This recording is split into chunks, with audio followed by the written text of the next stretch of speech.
সবাই বলে ফুটবল নাকি শুধু একটা খেলা, কিন্তু আপনি যখন 8 বছর বয়সে কোনো একটা হাসপাতালের বিছানায় একটা ইয়ার ইনফেকশন নিয়ে ভর্তি থাকবেন আর অন্ধকারে টিম টিম করে চলা টিভির দিকে তাকিয়ে কোনো অলৌকিক কিছুর প্রার্থনা করে থাকবেন, তখন আপনি এটা বুঝবেন যে ফুটবল আসলে একটা খেলা নয়, ফুটবল একটা ইমোশন।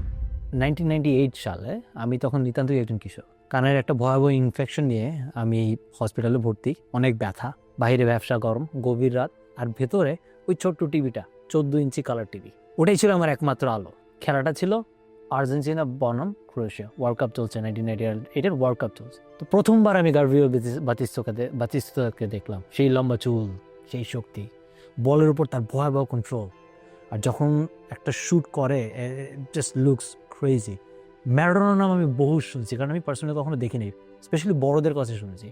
কিন্তু সেই রাতে হাসপাতালের অ্যান্টিসেপটিকের গন্ধের মধ্যেও আর মাথার তীব্র যন্ত্রণার মধ্যেও হঠাৎ করে সেই রূপকথা আমার কাছে সত্যি হয়ে দাঁড়া দিল। মানচিত্রের সীমানা পেরিয়ে আমি এক অদ্ভুত টান অনুভব করলাম, পড়ে গেলাম আকাশি সাদার প্রেমে। সেবারের বিশ্বকাপ শেষ হয়েছিল বিশাল বড় এক হার্ট ব্রেকিংয়ে, চোখের জলে, কোয়ার্টার ফাইনাল থেকে বিদায়। বাট জীবনের প্রথম শিক্ষাটা ওদিনই পেয়ে গেছি, যদি আর্জেন্টিনাকে কখনো সাপোর্ট করতে হয় তাহলে একটা কন্ট্রাক্ট সাইন করতে হবে। কন্ট্রাক্টটা হচ্ছে হার্ট ব্রেকিংয়ের সাথে, যন্ত্রণার সাথে। এটা আজীবনের চুক্তি, আপনি এগাতে বেরোতে পারবেন না। সেটা জানতাম না তখন, বাট না জেনেই করছি। আর সবসময় শুধু খালি এটাই চিন্তা করতাম, ইস এটা হতে পারতো, আর এটা হলেই কিন্তু আমরা জিতে যাইতাম। বিলিভ ছিল, বিশ্বাস ছিল, অনেক হৃদয় ভঙ্গ ছিল, আশা ছিল, তীব্র বেদনাও ছিল, কিন্তু আর্জেন্টিনাকে সাপোর্ট করে গেছি। তারপরে গল্পের মোড় ঘুরে গেল। কেবল একটা ট্রফি জয়ের গল্প নয়, এটা এমন একটা ছেলের গল্প যে কিনা গোটা জাতির ভার নিজের কাঁধে তুলে নিয়েছে। আর সেই জাতির গল্প যারা শেষমেশ সেই ছেলেটিকে কাঁধে তুলে নিতে শিখেছিল। ¿Cuál es tu ídolo como jugador? Maradona, ¿Cuál es tu sueño? jugar en la selección argentina. আপনাদের সাথে আমি রয়েছি আইস্টক প্রেজেন্ট কেক আইসে, যেটা ওয়ার্ল্ড কাপ 2026কে সামনে নিয়ে আমরা কাজ করে যাব। আজকে আমরা কথা বলবো আর্জেন্টিনা সম্পর্কে এবং আর্জেন্টিনার ওয়ার্ল্ড কাপ। 2022-এর গৌরবটা যদি আপনাকে বুঝতে হয়, আপনাকে 2014 সালে যে ক্ষতটা হয়েছিল সেটার দিকে আপনার নজর রাখতে হবে। ব্রাজিল, মারাকানা, আর সেই ফাইনাল, যে ফাইনালে হিগুয়েইন মিস করে, পালাসিও মিস করে, মারিও গোটজে স্কোর করে, আর লিওনেল মেসি সেই সোনার ট্রফিটার দিকে তাকিয়ে আছে। এত কাছে ছিল যে সে তার রিফ্লেকশন দেখতে পাচ্ছে, কিন্তু ছোঁয়ার সেই ক্ষমতাটা তার হয়নি। মনে হয়েছিল সেটা আলোকস্পর্শ ধরে গেছে। সেই মুহূর্তটাতে আমাদের জাতীয় সত্তার কোথাও একটা ফাটল ধরিয়ে দিয়েছিল। পরের বছরগুলো ছিল ক্রেজিনেস, অনেক ধরনের পাগলামি হয়েছে। পরপর 2 কোপা ফাইনালে চিলির কাছে হার, 2016 সালে নিউ জার্সিতে মেসি সে কান্না আবার, এবং সেই কথাগুলো যা বিশ্বকে স্তব্ধ করে দিয়েছিল। আমার জন্য জাতীয় দল শেষ, আমি অনেক চেষ্টা করেছি, কিন্তু এটা আমার জন্য না। সে হার মেনেছিল, ইতিহাসের শ্রেষ্ঠ খেলোয়াড়টি বিদায় নিয়েছিল, কারণ সে প্রত্যাশার পাহাড় তার উপর চাপানো হয়েছিল, তা সে বইতে পারেনি। তবু সে ফিরে এসেছিল, কারণ আর্জেন্টিনা জাতীয় দলটাকে তো সে বড্ড ভালোবাসে। সে কিন্তু স্পেনের হয়েও খেলতে পারতো, বাট খেলেনি। সে আর্জেন্টিনাকে চুজ করেছিল, বিকজ আর্জেন্টিনার হয়েই সে খেলতে চাইতো। এর ফলাফলস্বরূপ 2008 সালে রাশিয়া বিশ্বকাপে তার ফিরে আসা ছিল, কিন্তু এটা কোনো ফিরে আসা ছিল না, এটা বিপর্যয় ছিল। ছন্নছাড়া একটা দল, অহংকারী কোচ, আর শেষমেশ ফ্রান্সের কাছে হেরে করুণ বিদায়। 2019 সাল নাগাদ বিশ্ব মেনে নিয়েছিল লিওনেল মেসি সেই সব কিংবদন্তির তালিকায় নাম লেখাতে যাচ্ছে যারা কখনো বিশ্ব জয় করতে পারেনি, যেমন ক্রুফ, মালদিনি, সেরকম মেসি। দরজাটা তখন বন্ধ হয়ে গেছে। কিন্তু 2018 সেই ধ্বংসস্তূপের ভেতর থেকে তো বেরোতে হবে, তাই না? তো বের হওয়ার জন্য আর্জেন্টিনা ফুটবল অ্যাসোসিয়েশন লিওনেল স্কালোনিকে কোচ হিসেবে দায়িত্ব দিলেন, এবং তিনি কোনো স্টার কোচ ছিলেন না। মিডিয়া তাকে বলছিল ইন্টার্ন, ইভেন ম্যারাডোনা পর্যন্ত বলেছিলেন স্কালোনি তো ট্রাফিক নিয়ন্ত্রণ করার দায়িত্ব নেওয়ারও ক্ষমতা নেই, জাতীয় দল দূরের কথা। কিন্তু স্কালোনির কাছে এমন কিছু একটা ছিল যা অন্যদের কাছে ছিল না। তার ছিল একটা প্ল্যান, সে মেসির সাথে মিলে সেই প্ল্যানটাকে বাস্তবায়ন করার জন্য সব কিছু করে গেছে। সবচেয়ে ইম্পর্টেন্ট বিষয় ছিল যে মেসিকে বল দেওয়া আর তাকে দিয়ে গোল করার যেই স্ট্র্যাটেজি ছিল সে থেকে সে বেরিয়ে আসে, এবং সে কী করে যে মেসির সাথে পুরাতন যারা খেলেছিল, যারা অতীতের হারের বোঝা বয়ে বেড়াচ্ছিল, তাদের সবাইকে সরিয়ে দিয়ে সে নতুন কিছু তরুণ তুর্কিদের নিয়ে আসে। সে নিয়ে আসে ক্রিস্টিয়ানো রোমেরো, লিসান্দ্রো মার্টিনেজ, যারা মাঠে নামতো পুননকে ডিস্ট্রয় করার জন্য। তারপর হলো 2021 সালের কোপা আমেরিকা, আবার সেই মারাকানা, আবার সেই ব্রাজিল। কিন্তু এবার সিনেমার শেষটা ছিল অন্যরকম। Di Maria, Angel Di Maria, সেই চেপ, সেই বাঁশি। মেসি হাঁটু গেড়ে বসে পড়লেন, হতাশায় নয়, স্বস্তিতে। 28 বছর পর আর্জেন্টিনা চ্যাম্পিয়ন। ব্যর্থতার পাথরটা বুক থেকে নেমে গেল। আর কাতারে যখন পা রাখলো তখন আর এই দলটা হতাশাগ্রস্ত কোনো দল নয়, তার একটা পরিবার, লা স্কালোনেথা, টানা 36 ম্যাচ অপরাজিত। কিন্তু এখানে একটা মজার বিষয় আছে, বিশ্বকাপ এমন একটা জায়গা, তুমি যতই অপরাজিত থাকো বিশ্বকাপ সেটা কেয়ার করে না, বিশ্বকাপ সেই রেকর্ডটাকে পরোয়াও করে না। কথা ছিল এটা হবে একটা উৎসব, এটা একটা ওয়ার্ম আপ ম্যাচ হবে, সৌদি আরব তো নামে মাত্র একটা টিম, তাই না? সৌদি আরবের সাথে তো ইজিলি আমরা জিতে যাব, কিন্তু ফুটবলে যদি অহংকার করো আর ওই যে 36 ম্যাচ জিতে আসছি সেটা বলো, তাহলে কি হয়? শাস্তি পেতে হয়।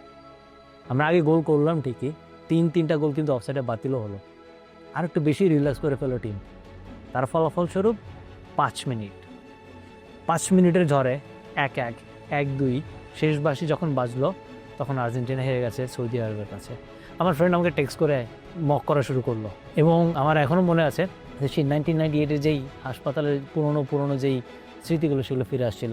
সৌদিয়ানরা তো নেক্সট স্টেপে গেছে, war is Messi, pack is back, send him home, এই ধরনের কথাও আসছিল। Banchi che smila. Excuse me, where is Messi? Where is Messi? Where is Messi? Messi down. Where is Messi down? পরিসংখ্যান এটাও বলছিল যদি প্রথম ম্যাচ কেউ হারে বিশ্বকাপ তারা কখনোই জিতে নাই।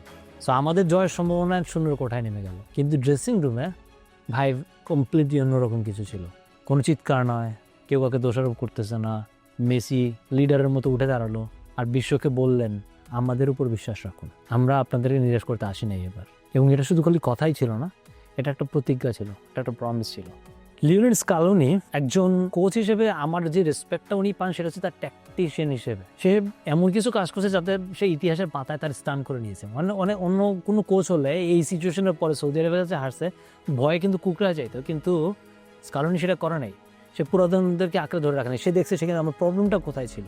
তিনি দেখলেন যে দলটা বড্ড ধীরগতির হয়ে গেছে, স্লো হয়ে গেছে, তো এখন পাস করার জন্য কী করতে হবে। তো সে এমন কিছু সিদ্ধান্ত নিল যে টুর্নামেন্টের মোড় ঘুরে দেয়। ঠিক আছে, তিনি নিয়ে আসলেন এনজো ফার্নান্দেজকে, 21 বছরের এক তরুণ খেলোয়াড় যে খেলছিল অনেক অভিজ্ঞ খেলোয়াড়ের মতো, অভিজ্ঞ একটা জেনারেলের মতো খেলছিল। এনজো খেলার গতি নিয়ন্ত্রণ করতে শুরু করলো। তিনি নিয়ে এলেন জুলিয়ান আলভারেজকে, যার ডাকনাম হচ্ছে La Araña, means the spider.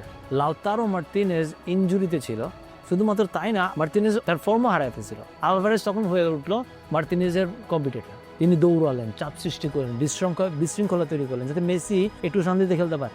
মেক্সিকোর বিরুদ্ধে ম্যাচটা ছিল শ্বাসরুদ্ধকর, 60 মিনিট ধরে যেন ট্রেন্চ যুদ্ধ চলছে। হারলেই বিদায়, ড্র করলেও বিদায়, সম্ভাবনা তো আছেই। So you don't know what is going to happen. তারপর মেসি এক চিলতে জায়গা খুঁজে পেলেন, আর সেইখানে এই মাটি কামানো শট জাল নড়ে উঠলো। এই যে উদযাপনটা ছিল সেটা শুধু আনন্দ ছিল না, এটা যে প্রেশারটা ছিল বুকের উপর, যে 1000 মনের একটা পাথর ছিল, সেই পাথরটা নেমে গেছে। তারপর পোল্যান্ডের সাথে 2-0 জয়, শুধু জিতি নাই ওই ম্যাচটা, আমরা পুরোপুরি ডমিনেট করে ম্যাচ খেলছি। তখন আমরা আমাদের নিজেদের পরিচয় খুঁজে পাওয়া শুরু করছি as Argentina team, as Argentina fan.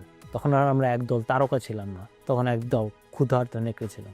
এরপর এলো সেই ম্যাচ, কোয়ার্টার ফাইনাল ম্যাচ নেদারল্যান্ডসের এগেন্সে। এখন আর্জেন্টিনা নেদারল্যান্ডসে যখনই ম্যাচ হয়েছে সবসময় সেটা ডিফারেন্ট কাইন্ড অফ ম্যাচ হয়েছে, অনেক বেশি মারামারি হয়েছে। এইটা তো আরো অনেক বড় স্ট্রিট ফাইট ছিল।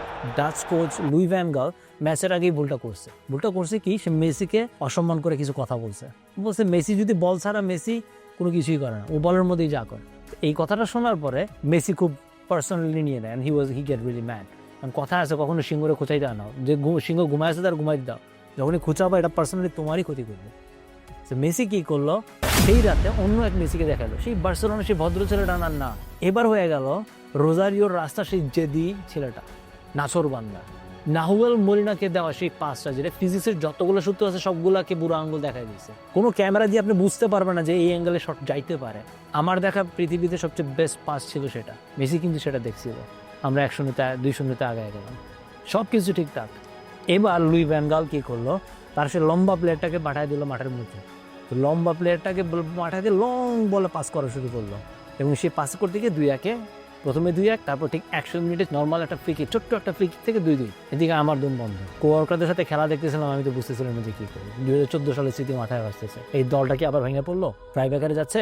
ওদের গোলকিপার তো 8 ফিট লম্বা, 8 ফিট ছিল না, বাট বলতেছি কথার কথা। কিন্তু আমাদের তো এমিলিয়ানো মার্টিনেজ দিবু আছে, বিশৃঙ্খলায় তার শক্তি, সে নাচলো, প্রতিপক্ষে স্লেজিং করলো, করে 2টা পেনাল্টি ঠেকাই দিল। লাউতারো মার্টিনেজ যখন লাস্ট গোলটা করলো, মেসি তার দিকে দৌড়ায়, তিনি দৌড়েছিল মাটিতে শুয়ে থাকা দিবুর দিকে, কারণ দিবির সেই 2 সেভে কিন্তু ওদিনকার ম্যাচটা জিতে যায়। তারপর সেই আইকনিক দৃশ্য, ভ্যান গালের দিকে তাকে কানের পিছনে 2 হাত, তোপো জি রিকমের জন্য সেই ভঙ্গি, রিকলমকে রেসপেক্ট দিয়ে বিশ্বকে দেওয়া বার্তা আমাদেরকে সম্মান করতে শিখো। এরপর আসলো ক্রোয়েশিয়ার সাথে সেমিফাইনাল ম্যাচ।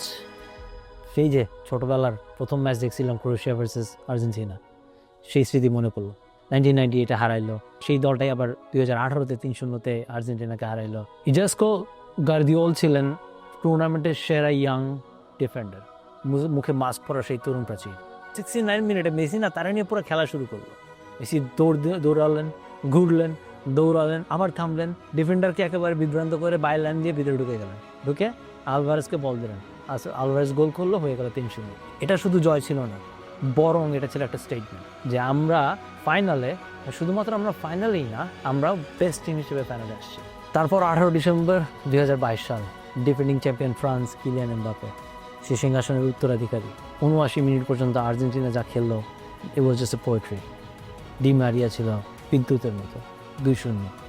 আমরা সবাই উৎসাহে গান গাইতেছি, আমরা লাফাইতেছি, মেসি মেসি। আমি তো আমার ড্রপ বক্সে চ্যাম্পিয়ন মেসেজ টাইপ করে রাখছি যে আমার সবগুলো ব্রাজিলিয়ান ফ্রেন্ডদেরকে পাঠাবো, কিন্তু পূর্ব বিধাতা মনে হয় নাটকের শেষে অঙ্ক করা সেটা চায় না, সে চাইছিল অন্য কিছু, কোনো একটা ড্রামা হোক।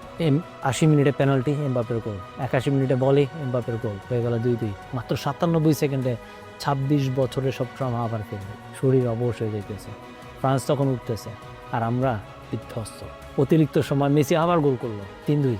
এবার তো আমরা চিন্তা করতেছি এটাই শেষ হয়ে গেছে, আমরা জিতে গেছি, কিন্তু না, হ্যান্ডবল, আবার পেনাল্টি, এমবাপে, 3-3। তারপরে সবচেয়ে ভয়াবহ সময়, সবচেয়ে ভয়াবহ মুভমেন্ট ছিল পুরোটা ম্যাচের। 123তম মিনিটে বলটা কোলো মুয়ানির পায়ে, 1-on-1 উইথ দিবো মার্টিনেজ।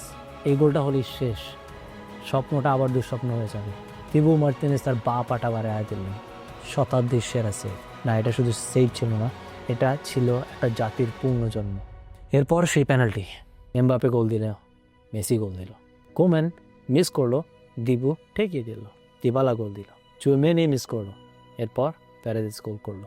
গঞ্জালো মন্টিওল যখন তার লাস্ট কিকটা নিতে যাচ্ছে, সে একজন রাইট ব্যাক, সিম্পল সোলজার, গোল করলেই অমর হয়ে যাবে, তিনি হাঁটলেন, গোলকিপারের দিকে তাকালেন না, শুধু বলের দিকে তাকায় সামনে গেলেন। আমরাও চোখ বন্ধ করে বসে আছি। 2014 সালে ফাইনালের সেই মুহূর্তের কথা মনে পড়লো ম্যারাডোনার কথা, মনে পড়লো 1998 সালে সেই হাসপাতালের বেডের কথা। তারপর গোল, মেসি হাঁটু গেড়ে বসে পড়লো, তিনি দৌড়ালেন না, তিনি শুধু ভেঙে পড়লেন। পৃথিবীর সমস্ত ভার, ইতিহাসের সমস্ত দায়, 4.5 কোটি মানুষের প্রত্যাশা সব তার কাঁধ থেকে নেমে গেল।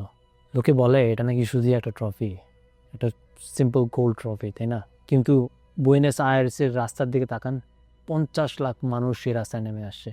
তাকান ঢাকা বাংলাদেশের রাজপথের দিকে, রাতে 3টার দিকে মানুষ রাস্তায়, কেউ কাউকে চিনে না, কিন্তু মানুষের জন্য কিন্তু জড়ায় ধরে কাঁদতেছে।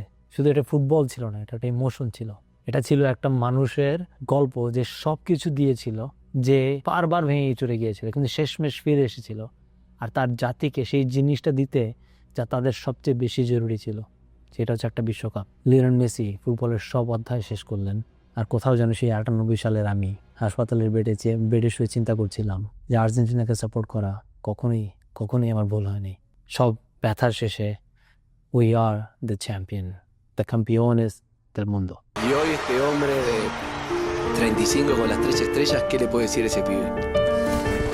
¿Cuál es tu sueño? Jugar en la selección argentina. Bueno, que le espera algo extraordinario, algo que no se lo podría imaginar, que va a tener un camino en su profesión muy hermoso, con momento duro que va a tener que superar, pero que nunca renuncie a su sueño, porque al final va a tener su recompensa más deseada y va a tener un final feliz, como si fuera una película que termina con el final feliz. Hermosa película. Muy linda. Hermosa. Muy linda. Hay que verla de vuelta.